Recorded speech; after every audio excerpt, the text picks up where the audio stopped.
ဆိုင်လူကတော့ထမိန်ယူတော့ယူလာခဲ့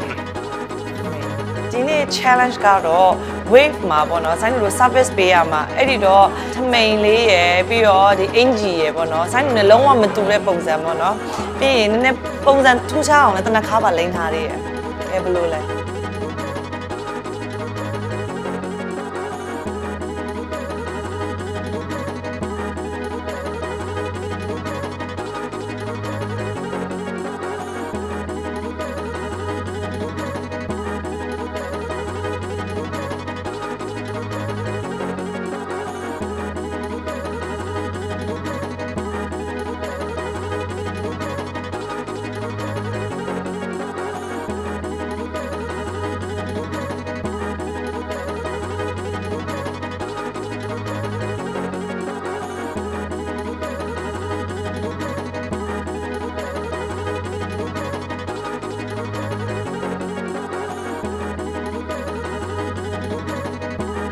ပြီးတော့ပြီ